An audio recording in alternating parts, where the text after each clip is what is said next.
Seigneur bien-aimé, dans le nom puissant de Jésus-Christ, quel privilège de t'avoir comme Dieu et Père. Tu nous emmènes dans une destinée glorieuse. Tu nous donnes de prendre part à l'héritage céleste en Jésus-Christ. Merci pour ton amour et ta patience à notre égard. Que ton nom soit béni à jamais. Bonjour mon frère, bonjour ma soeur, que le Seigneur te bénisse. Bienvenue dans ce partage. Ce matin, nous parlons de la destinée glorieuse qui est la grâce divine. Dans Ésaïe, le chapitre 40, le verset 27 au verset 31, la Bible déclare: pourquoi dis-tu Jacob, pourquoi dis-tu Israël, ma destinée est cachée devant l'Éternel. Mon droit passe inaperçu devant mon Dieu. Ne le sais-tu pas? Ne l'as-tu pas appris? C'est le Dieu d'éternité, l'Éternel qui a créé les extrémités de la terre. Il ne se fatigue point, il ne se lasse point. On ne peut sonder son intelligence, il donne de la force à celui qui est fatigué, il augmente la vigueur de celui qui tombe en défaillance ou de celui qui est faible. Les adolescents se fatiguent et se lassent, et les jeunes hommes chancellent. Mais ceux qui se confient en l'Éternel renouvellent leur force. Ils prennent le vol comme les aigles, ils courent et ne se lassent point, ils marchent et ne se fatiguent point. Chers tous, chers bien-aimés frères et sœurs, nous disons que l'Éternel est un juste.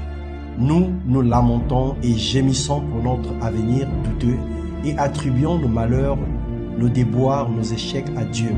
Plusieurs personnes se posent la question: si Dieu est réellement Dieu, pourquoi tant de souffrances, pourquoi tant de malheurs dans nos vies?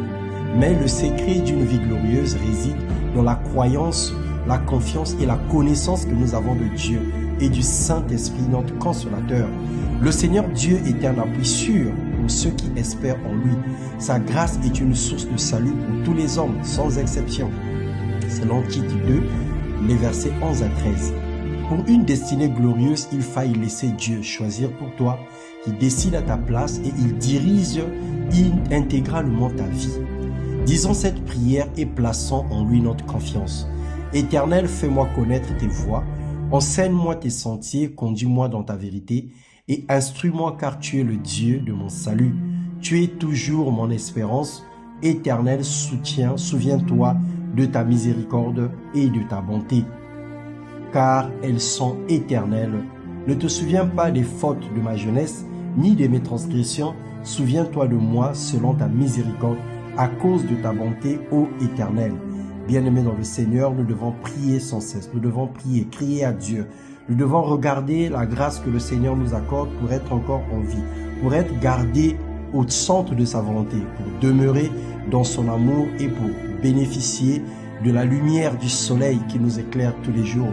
Plusieurs personnes sont dans des situations inexpliquées, dans des difficultés qu'on ne peut même pas compter, alors que toi, tu marches, tu parles, tu peux boire, tu peux manger, quand même tu n'as pas assez, mais le Seigneur permet que tu voies sa gloire.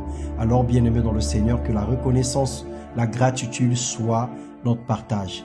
Réalisons que le Seigneur nous aime et il a pour nous le projet de bonheur et non de malheur, pour nous donner un avenir et de l'espérance. Que la main de l'Éternel soit sur toi, dans le nom puissant de Jésus-Christ, et que tout ce que tu fais connaîtra une réussite sans pareil, au nom de Jésus. Amen.